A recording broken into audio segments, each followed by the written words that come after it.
पण हे माझ्या नाताला होल होतं. डॉक्टर जवळ आले ते डॉक्टर ललित लवणकर त्यांनी सांगितलं की याच्या हृदयामध्ये होल आहे. जो डिसीजन था वो सर्जरी का ही हमको लेना पड़ा.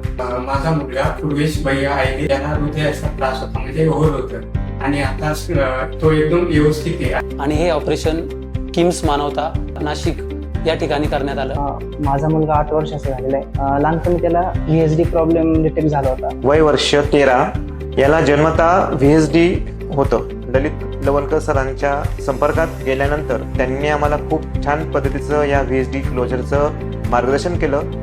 आज माझ्या मुलाला एक नवीन जीवदान भेटलं, त्याबद्दल मी शतशः आभारी आहे की अशी देव माणसं प्रत्येकाच्या आयुष्यात यावी. फिर किम्स हॉस्पिटल में ऍडमिशन हुआ. आता मग ते माझं नातू बरं आहे. आता काय नाही, तुमच्या आशीर्वाद, तुमच्या पायाच्या पुण्यानं ते सगळं झालेलं आहे माझ्या नातूचं. नमस्कार, मी डॉक्टर ललित गुणवंत सुधा लवणकर, वरिष्ठ बाल हृदयरोग तज्ज्ञ, किम्स मानवता हॉस्पिटल नाशिक. हृदयाचे आजार हे फक्त मोठ्यांनाच होतात असं नाहीये, तर ते लहान बाळांना सुद्धा असू शकतात, ज्यांना आपण म्हणतो जन्मता असलेले हृदयविकार म्हणजेच कंजेनायटल हार्ट डिसीज. ह्या आजार बरोबर जरी लक्षात येत नसले किंवा दिसत नसले तरी सुद्धा ते लहान बाळाच्या वाढीवर किंवा आरोग्यावर गंभीर परिणाम करतात.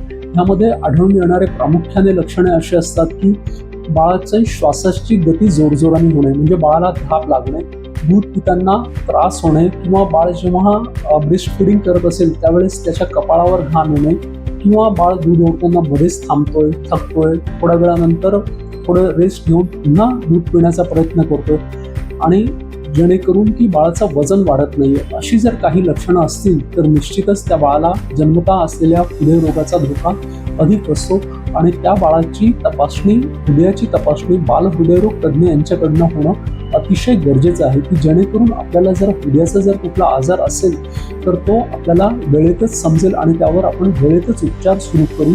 जे हृदयाचे जन्मता आजार असतात, कंजेनायटल हार्ट डिसीज, यांना उपचारांच्या वेळेला अतिशय अनन्यसाधारण महत्त्व आहे. जर वेळेत उपचार केले गेले तर हे आजार अगदी व्यवस्थित होतात आणि बाळ निरोगी आणि पूर्णतः नॉर्मल आयुष्य जगू शकतो, तो खेळू शकतो, पळू शकतो, दुसऱ्या कुठल्याही त्याच्या वयाच्या बाळाबरोबर कॉम्पीट करू शकतो खेळांमध्ये, स्पर्धांमध्ये वगैरे. तर ज्याही आपल्या माहितीतल्या कुठल्याही बाळाला जर अशा पद्धतीची लक्षणं असतील तर निश्चितच बालरोग तज्ज्ञांचा सल्ला घेतला पाहिजे, आणि त्याला गरज असली तर बाल हृदयरोग तज्ज्ञांकडनं पुढे इकोची तपासणी ही करणं गरजेचं आहे. किम्स मानवता हॉस्पिटल पीडियाट्रिक कार्डिओलॉजी विभागामध्ये आमचं ध्येय एकच आहे की लहान बाळाला जर हृदयाचा जर आजार असेल कुठलाही तर त्याला अतिशय कमीत कमी किमतीमध्ये किंवा काही वेळेला आम्ही अगदी विनामूल्य सुद्धा त्या आजारांच्या सर्जरीज, डिव्हाइस क्लोजर द्वारे हे सगळे आजार ठीक करू शकतो, ज्यामध्ये आम्हाला बऱ्याचशा नॉन गव्हर्नमेंट ऑर्गनायझेशन, NGO आणि काही सेवाभावी संस्था यांची मदत उपलब्ध होते.